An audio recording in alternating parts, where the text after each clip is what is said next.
Every time I released that sound, somebody got raised from the dead. Somebody's amputated limbs were restored and regrown in front of other people. Somebody's surgically removed organs grew back in their body. Some national president and his whole Islamic cabinet gave their life to the Lord. But I never put the two of those together because he wouldn't allow me to understand what it was that I was doing until after I was faithful to do it for quite some time. So it's like all of our pathways are very uniquely configured by him. And he reveals himself in whatever way he chooses. And to me, I don't always have to understand. I just have to do whatever he tells me to do, because much of it goes way far above and beyond our understanding. So even in my relationship with Enoch, he tells me until I can make everything that he's told me stable and predictable, I'm not allowed to speak about it. So what does it mean to be stable and predictable? That means I can stand up in front of a group of people and say, okay, now I'm going to multidimensionalize, and I'm going to step out of this realm into another realm, then I'm going to reappear here, and then you'll know that it really is from God and blah, but I'm still trying to figure out, what does it mean to be stable and predictable? How he even reveals himself to us is extremely unique. I laugh at Justin. Justin's one of my best friends. I just love Justin so much. But, his experience with Enoch is radically different than my experience.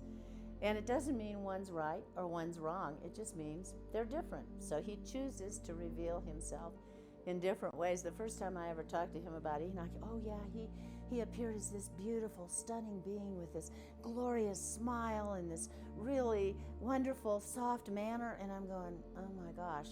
When he showed up in my room, he was like fire and lightning and thunder and vibration. My whole bed is vibrating. It scared me so bad I almost wet my pants. So what the Lord does is he opens up things to us in the way that is essential for us. And in dealing with the scrolls, this is one thing that I see as an emerging danger inside the mystical realm, is because we are seers. We have this tendency to believe if somebody else sees something in a different perspective than we see it, we're right and they're wrong, because we know that we hear from God, and therefore if what we hear is not the same as what they hear, they have to be wrong, we have to be right. And to me, what the Lord, that will cause us ultimately to devolve into another denomination, because we must learn to really respect one another for who we are.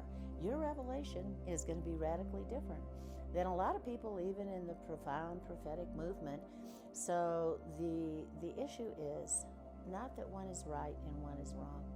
It's that our experiences in him are configured, and his revelation is downloaded to us in the measure that we need to fulfill everything written on our personal and our corporate scrolls. So each person has their part. Dr. O's part's different than my part. Ian Clayton's part, different than my part. Justin's part, different than my part. But if we can all put our parts together, then we can get a much more accurate picture of what he's wanting to desire. Your part may be radically different than my part, but the issue is recognizing one another for who we are and the value that we carry inside to be imparted to not just the body, but to the entire earth, because what he's doing now goes way beyond the four walls of the church. It's happening everywhere. So it's a good day, and what a blessing and privilege to just be a small part of it.